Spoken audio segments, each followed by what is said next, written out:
Bom dia, graça e paz da parte do nosso Deus e do Senhor Jesus Cristo. Graça e paz. A seguir tomou um cálice e, tendo dado graças, o deu aos discípulos, dizendo: bebei dele todos, porque isto é o meu sangue, o sangue da nova aliança, derramado em favor de muitos para a remissão de pecados. E digo-vos que desta hora em diante não bebereis deste fruto da videira, até aquele dia em que eu hei de beber novo convosco no reino de meu Pai. Evangelho de Mateus, capítulo 26, versículos 27, 28 e 29. Este é o meu sangue, disse o Senhor Jesus Cristo. Este é o meu sangue, bebei dele todos. Tomou o cálice o Senhor Jesus, deu graças, deu aos discípulos e disse: bebei dele todos, porque isto é o meu sangue, o sangue da nova aliança, derramado em favor de muitos para a remissão de pecados. Para a remissão de pecados. A ceia do Senhor Jesus Cristo, que nós normalmente também chamamos de Santa Ceia, é um ato de culto que prestamos a Deus, no qual nós, servos de Jesus Cristo, participamos do pão e do vinho, para comemorarmos a morte do Senhor Jesus Cristo e celebrarmos então o novo relacionamento segundo a nova aliança, conforme falamos ontem. Este é o meu corpo, tomai e comei. Este é o meu sangue, bebei dele. Sangue da nova aliança. Na noite em que Jesus Cristo foi traído,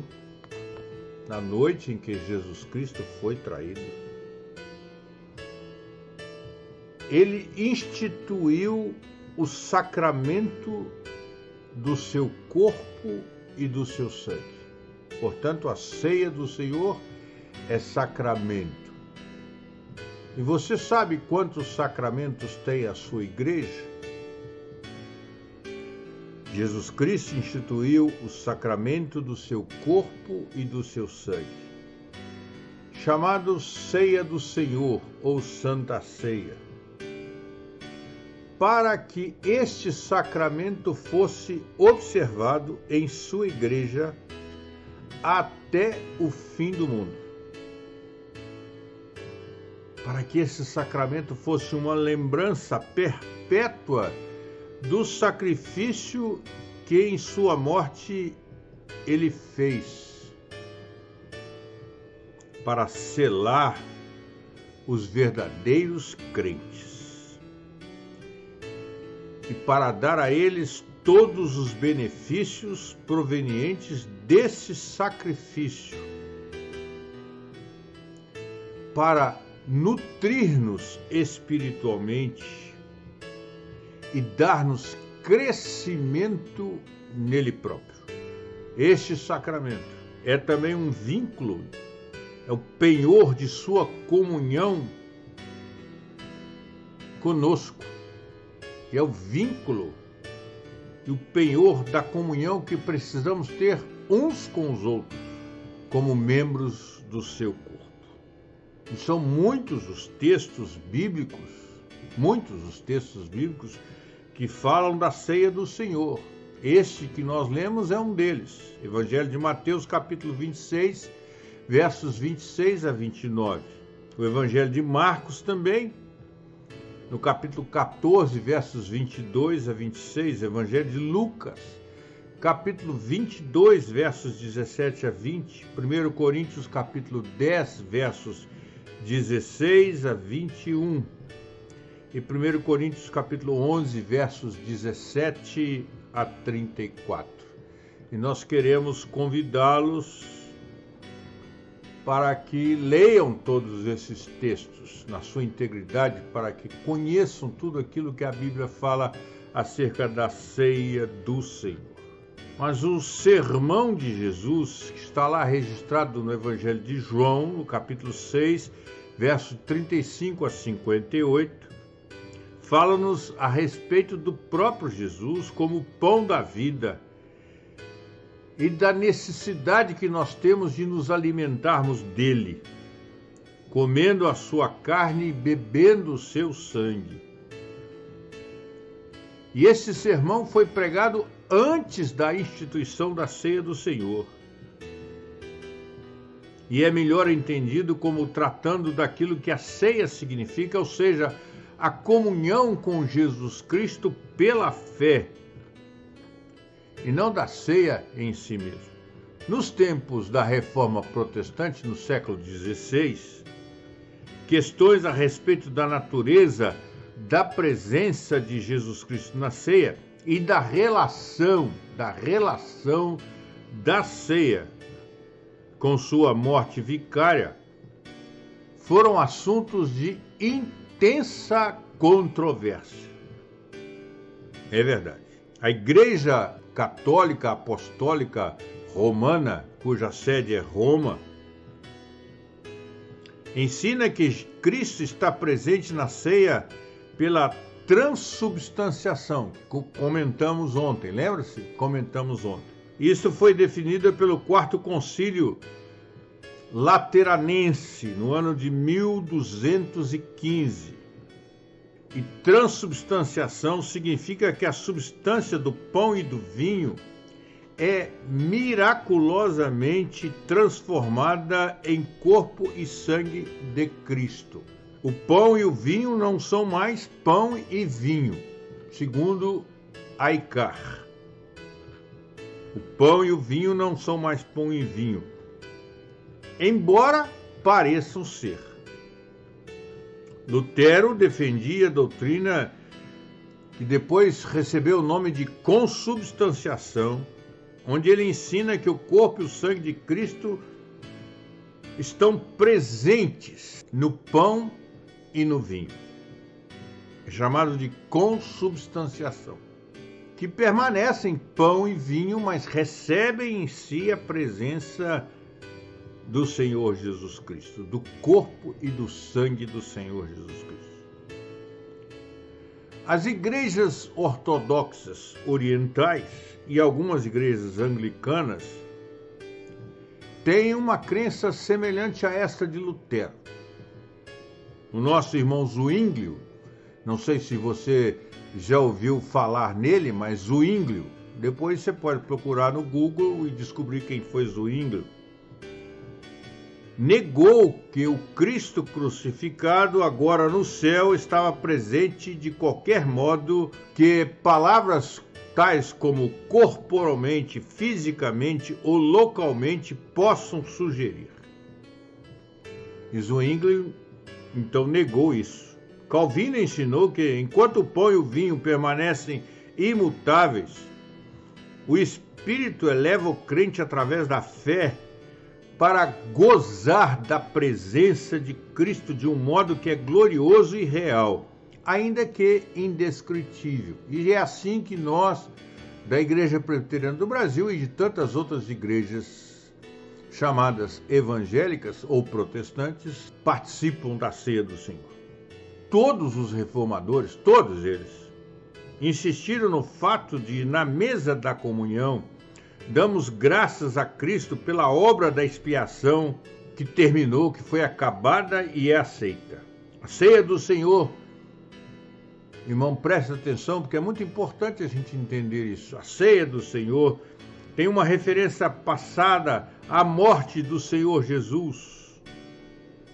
Tem uma referência presente à nossa participação corporativa em Cristo mediante a fé. E tem uma referência futura pelo fato de ser a garantia da sua segunda vinda. Então a ceia, ela está se referindo ao passado, ao presente e ao futuro. A ceia nos encoraja a cada um de nós que somos cristãos, nos encoraja em nossa caminhada diária e em sua expectação, e naquilo que esperamos da vida. Este serviço de culto, irmão, no qual os cristãos recordam o sofrimento que Jesus Cristo suportou por nós, é uma marca distinta da religião cristã por todo o mundo. Em qualquer igreja cristã, em qualquer lugar do mundo que você for, existe este sacramento chamado Ceia do Senhor. Assim como existe um outro sacramento chamado batismo. Batismo e ceia do Senhor são inerentes, são sacramentos a todas as igrejas cristãs em qualquer lugar do mundo. Em qualquer lugar do mundo.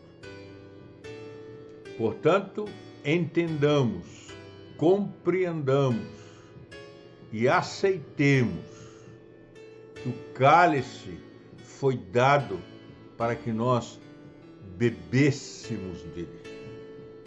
Porque este cálice é o sangue da nova aliança, derramado em favor de muitos para a remissão de pecados. O sangue de Jesus. E aqui presta atenção, porque hoje está sendo feita uma confusão muito grande. O sangue de Jesus, e na ceia nos é ensinado isso de forma muito clara. O sangue de Jesus não foi derramado para nós termos saúde. O sangue de Jesus, que bebemos através do cálice, simbolicamente no cálice, no vinho que nos é oferecido, não foi derramado na cruz do Calvário para que nós tivéssemos família, para que nós tivéssemos um bom emprego, um bom salário, saúde, conta bancária, um país livre. Não. O sangue do Senhor Jesus Cristo. E Jesus diz para nós bebermos desse cálice que nos é oferecido com ações de graças.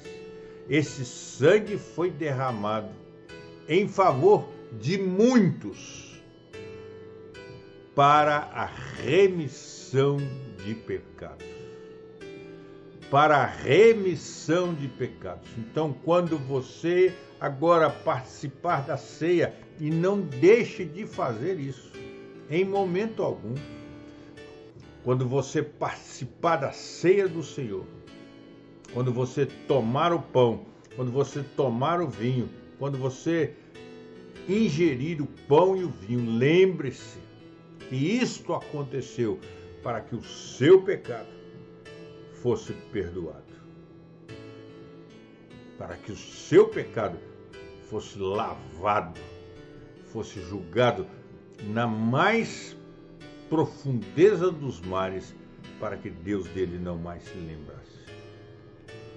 Esta é a ceia do Senhor. E que Deus assim nos abençoe, para que possamos continuar participando com verdade, com simplicidade, mas com muita honestidade do pão e do vinho.